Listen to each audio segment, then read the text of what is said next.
दर्शक में कार्तिक 19 गते 35 वर्ष की रामरानी भाट थारू एकाएक सम्पर्कबिन अहिले उनका श्रीमान उनलाई खोजी गर्दै चाहिँ नेपालगञ्जका विभिन्न गल्लीमा दौडिरहेको अवस्था छ। दुईवटा घरमा छोराछोरी छन्, दुईवटा पहिलो श्रीमतीबाट छोराछोरी छन्। अहिले श्रीमती एकाएक सम्पर्कबिन भइसके भन्दा पश्चात शारीरिक रूपमा पूर्ण रूपमा चाहिँ अपाङ्ग बनेका धर्मराज भाट अहिले आफ्नो श्रीमतीको खोजी गर्दै चाहिँ यहाँ आइपुग्नु भएको छ। धर्मराज भाटकी श्रीमतीको तस्बिर यही हो। दर्शक बिन हामी तस्बिर राख्दिन्छौँ। आज उनी हराएको झन्डै 19 देखि 20 दिन भयो। उनी कहाँ छिन् भन्ने कुराहरू जानकारी छैन।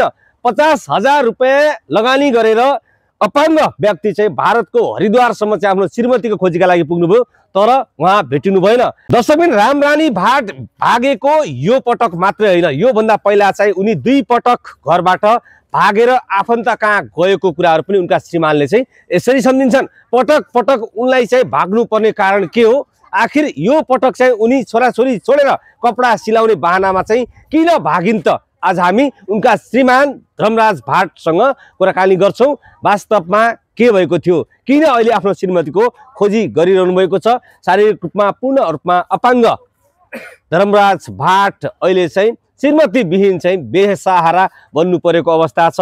शरीरले साथ दिँदैन, खुट्टा छैन र उनको हेरचाह र सेवा गर्ने मान्छे छैन। अहिले आफ्नो श्रीमतीको खोजी कार्यका लागि मेरो श्रीमती यो ठाउँमा छ भनेर सूचना दिने व्यक्तिलाई 5,000 पुरस्कारको समेत उनले व्यवस्था गरेका छन्। आउनुस् उनीसँग गरेको कुराकानी कस्तो छ। म पैसा कमाउन जान्छु अथवा म तँलाई छोडिदिन्छु त्यस्तो के भन्नु भएको थियो कि नै? त्यो कुरा केही पनि थिएन। जस्तै एउटा मान्छे थियो हाम्रो ससुरालीको ससुरा पर्छ, त्यो मान्छेले हाम्रो घरमा आउँथ्यो कहिले कहिले घुम्न।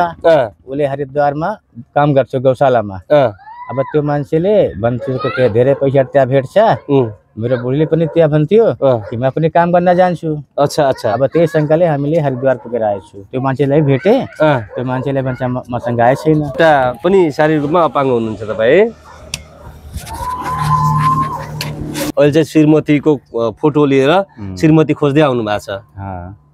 यहाँ छ भन्ने कुरा जानकारी छैन? मलाई जानकारी छैन कि कुन ठाउँमा। के नाम हो उहाँको? के नाम हो? फोटो समात्नुहोस्। उहाँको नाम हो रामरानी भाट थारू। रामरानी भाट थारू कति वर्षको हुनुहुन्छ उहाँ? उहाँ हो 35 वर्ष। 45 वर्षको जन्मदाता हो। ए भनेपछि छोराछोरी कति छन्? 2टा बच्चा छन्। हजुर। अब नयाँ बालकको अझ 2टा हाम्रो बिहा पनि पहिला भएको थियो, त्यसको पनि 2टा बच्चा छन्, 4वटा छन्।